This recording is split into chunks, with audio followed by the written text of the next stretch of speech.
Good morning students. आज हम लोग ग्रेविटेशन में नेक्स्ट टॉपिक डिस्कस करते हैं एस्केप वेलोसिटी।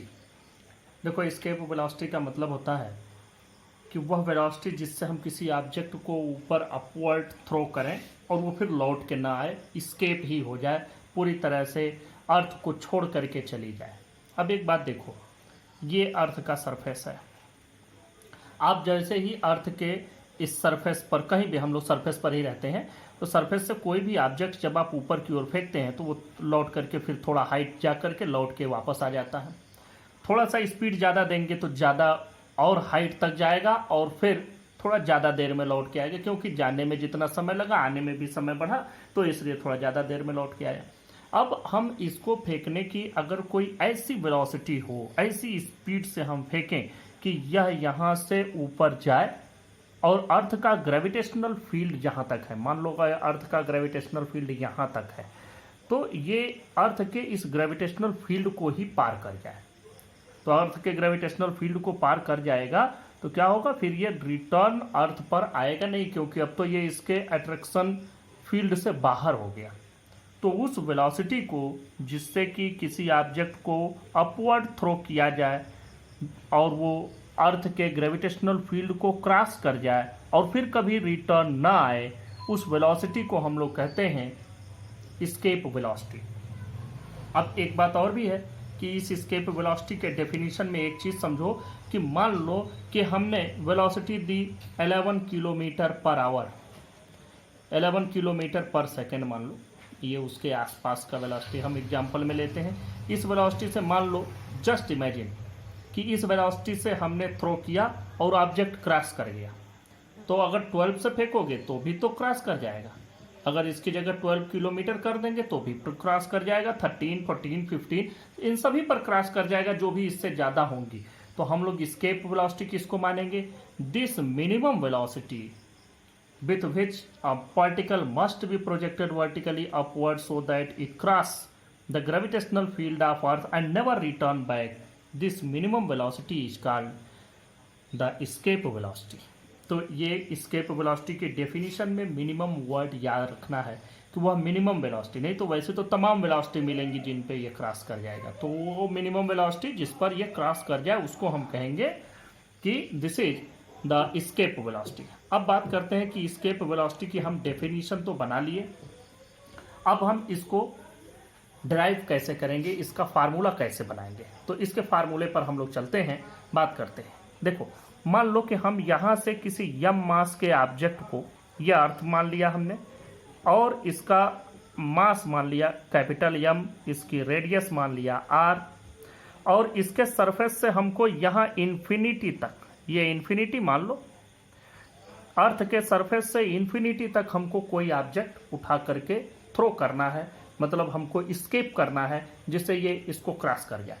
तो हम एक्चुअली क्या कर रहे हैं यहाँ पर, हम एक्चुअली इस ऑब्जेक्ट को यहाँ से लेके यहाँ जा रहे हैं, और अगर यहाँ से लेकर के यहाँ जाओगे तो आपको वर्क डन भी करना पड़ेगा, और उतना ही वर्क डन जितना रिक्वायर्ड है यहाँ से इस ऑब्जेक्ट को यहाँ ले जाने के लिए, उतनी ही काइनेटिक एनर्जी आपको यहाँ देनी है जिससे कि ये क्रॉस कर जाए।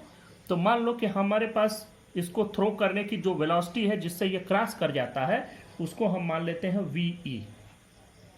Late VE is the escape velocity, यही वो वेलोसिटी है जिससे कि ये थ्रो हो जाएगा।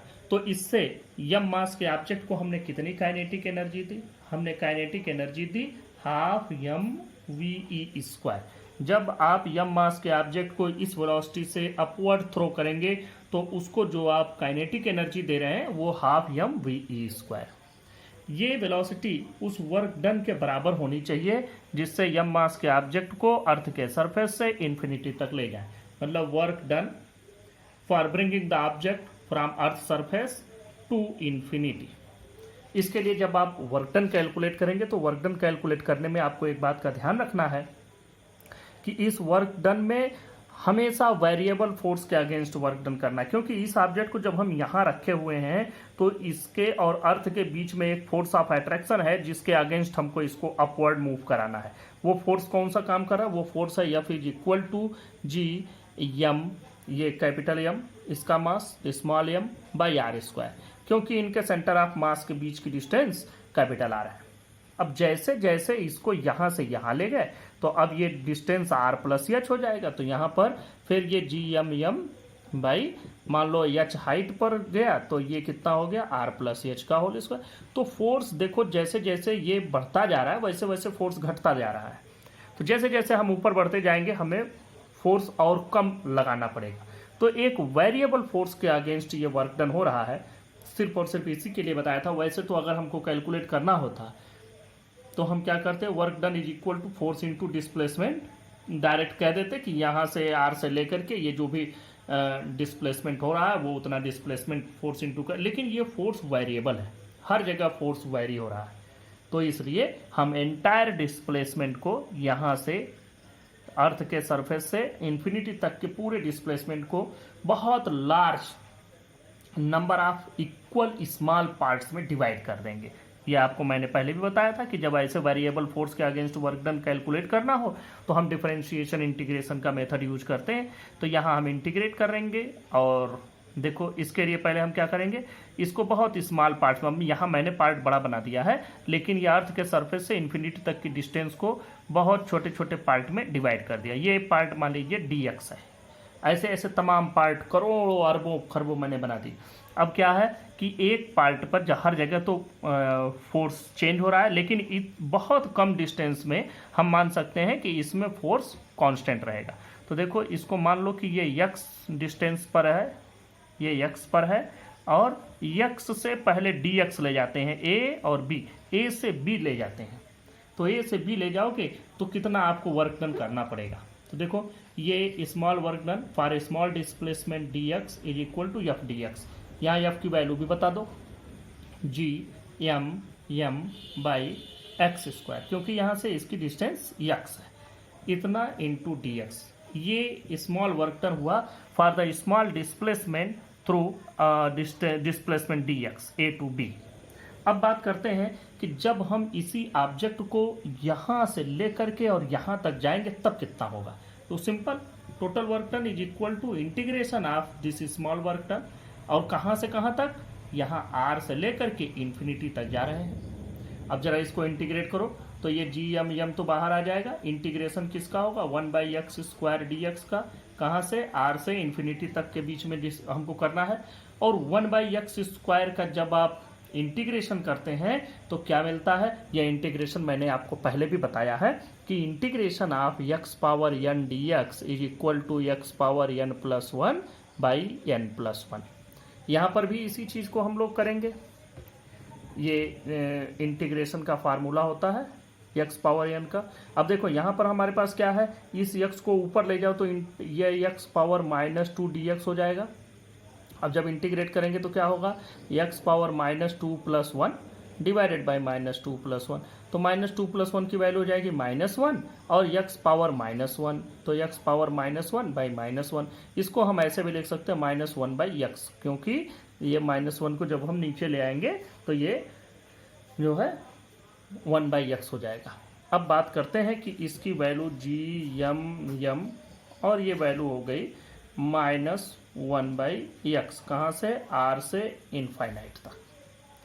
अब नेक्स्ट बात करते हैं लिमिट रखने की। जी एम एम ऐसे ही रहने देते हैं, या आप चाहते हैं तो माइनस बाहर लग करके अंदर भी वैसे डायरेक्ट रखते हैं। तो ये -1/∞ हो जाएगा जब इन्फिनिटी रखोगे, और फिर फिर हम डिडक्ट करते हैं नीचे वाले लिमिट को, -1/r।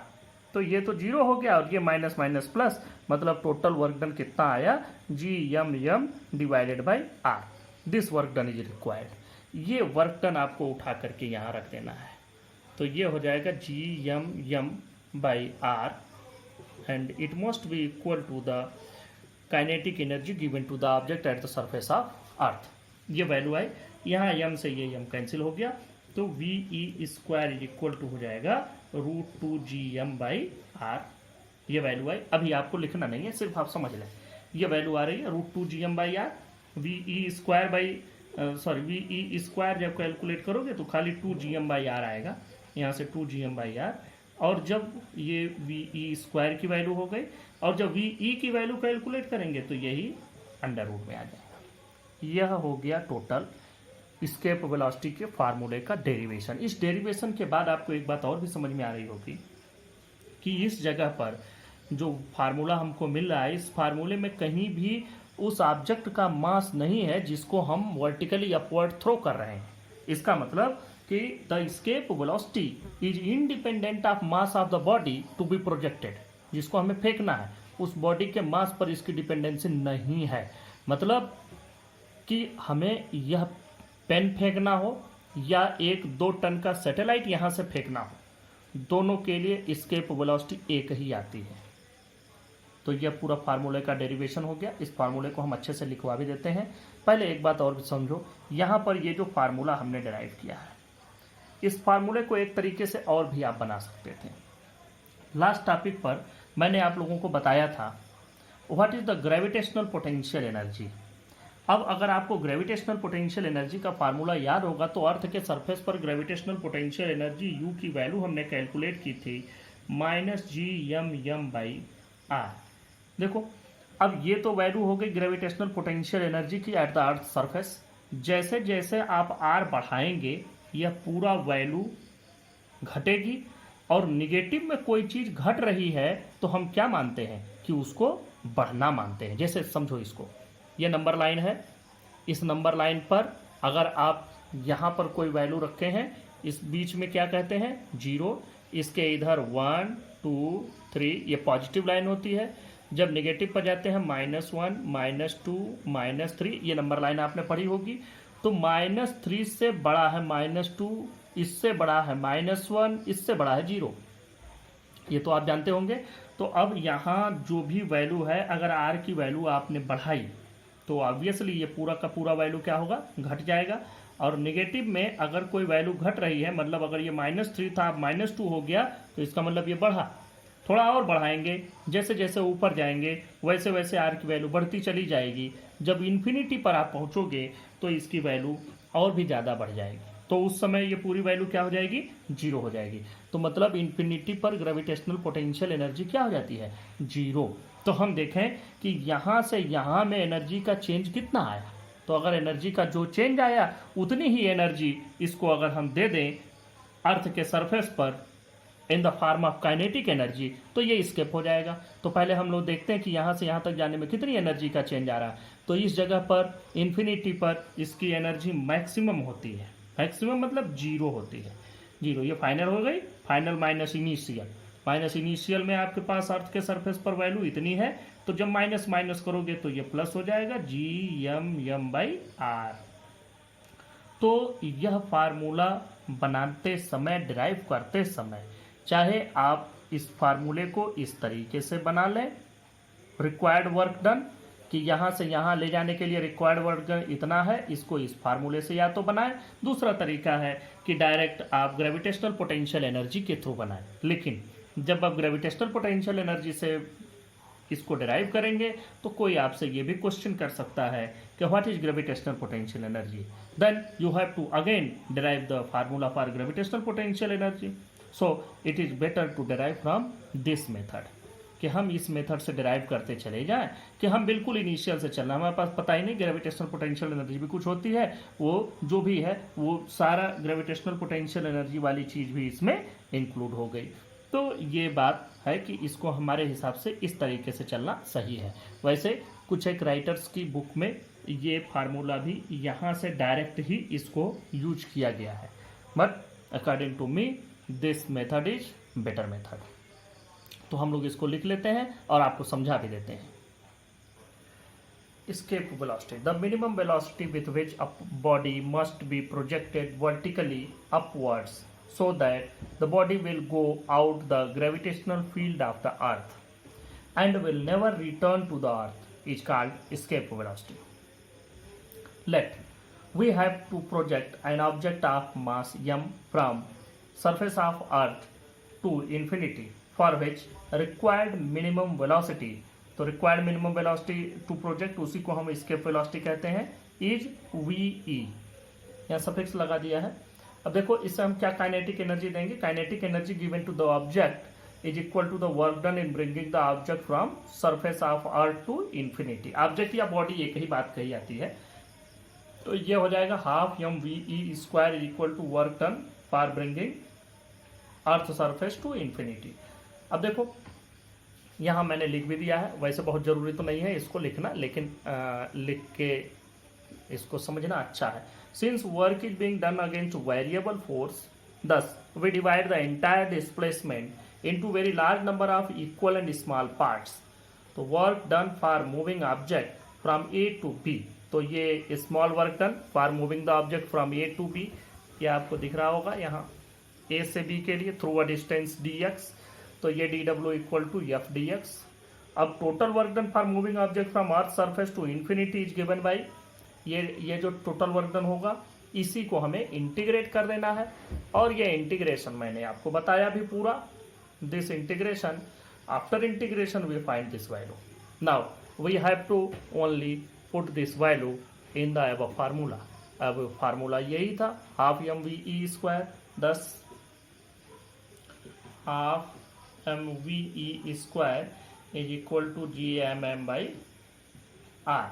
यहाँ से एम से इस एम को हम कैंसिल कर देंगे, यहाँ से हमको क्या मिलता है, V E is equal to root 2 G M by R, ये आपको वैल्यू मिल गई। अब अगर यहाँ ऑब्जेक्ट को अर्थ के सरफेस से न फेंकना होता, बल्कि सरफेस के ऊपर कोई पॉइंट होता, यहाँ से फेंकना होता, यहाँ से फेंकना होता, तो आर की जगह हम यहाँ पर क्या रख देते, इस जगह पर हम आर प्लस एच रख देते कि सेंटर ऑफ अर्थ से उसकी डिस्टेंस कितनी है इनिशियली, तो वो वैल्यू हो जाती। लेकिन हम अर्थ के सरफेस से इसको प्रोजेक्ट कर रहे हैं, तो ये वैल्यू आपको मिल रही है। ये देखो यहाँ से इसकी वैल्यू मिल गई। इसमें हमें एक बात और भी ऐड करना है कि in this formula it is independent of the mass of object to be projected. Thus, escape velocity is independent of mass of object to be projected. ये वैल्यू हो गई। यहाँ से इस फार्मूले में थोड़ा सा मॉडिफिकेशन और हम लोग करते हैं, और देखें हम लोग क्या करते हैं कि वी ई वाले फार्मूले पे आप चले जाएं। वी नो दैट देखो स्मॉल जी की value capital G M by are square, ये फार्मूला आपने पढ़ा होगा। यहाँ से आपको ये पता चलेगा कि ये जी एम की वैल्यू जी आर स्क्वायर के बराबर होती है। तो अगर हम यहाँ से इसकी वैल्यू को चेंज करना चाहें, 10 V E equal to root 2 G M की जगह 2 जी आर स्क्वायर हो जाएगा डिवाइडेड बाई आर। इस आर से एक आर कैंसिल हो जाएगा और ये वैल्यू आ जाएगी रूट 2 जी आर। तो एक नया फार्मूला हमको मिल गया एस्केप वेलोसिटी का, रूट 2 जी आर। अब देखो, अब अगर अर्थ के लिए हम इसकी वैल्यू कैलकुलेट करते हैं तो हमें क्या मिलता है। फॉर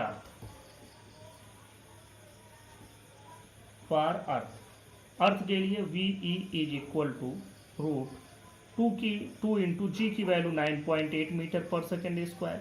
जो रेडियस ऑफ अर्थ है वो होता है 6.4 इंटू 10 पावर 6 मीटर नियरली, कहीं 6.37 इंटू 10 पावर 6 भी लिखते हैं, वो दोनों सही है।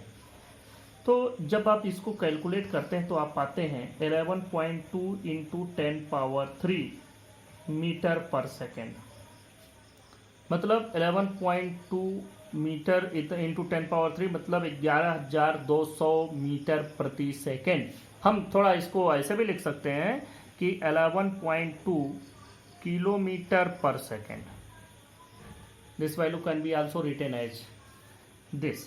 अब इसका मतलब ये हो गया कि इतनी वेलोसिटी एक सेकेंड में 11.2 किलोमीटर, 11.2 किलोमीटर, इतना डिस्टेंस कवर करे एक सेकेंड में। ये वेलोसिटी अगर हम किसी ऑब्जेक्ट को इनिशियली अर्थ सरफेस पर दें और अपवर्ड उसको प्रोजेक्ट करें तो वो अर्थ के ग्रेविटेशनल फील्ड को क्रॉस कर जाएगा and will never return back. इस फार्मूले को डिराइव करते समय जो ये रिक्वायर्ड वर्क डन हमने कैलकुलेट किया यहाँ पर कि ये इतना वर्क डन चाहिए एक ऑब्जेक्ट को, यम मास के ऑब्जेक्ट को अर्थ के सरफेस से इन्फिनिटी तक ले जाने में, मतलब प्रोजेक्ट करने के लिए, तो इस वर्क डन मीन्स एनर्जी, तो इतनी एनर्जी देनी चाहिए उस ऑब्जेक्ट को। तो इस एनर्जी को एस्केप एनर्जी भी कही जाती है। तो आप इसको भी लिख सकते हैं यहाँ पर आगे कि this energy is called, this is also called escape energy, this is also called escape energy.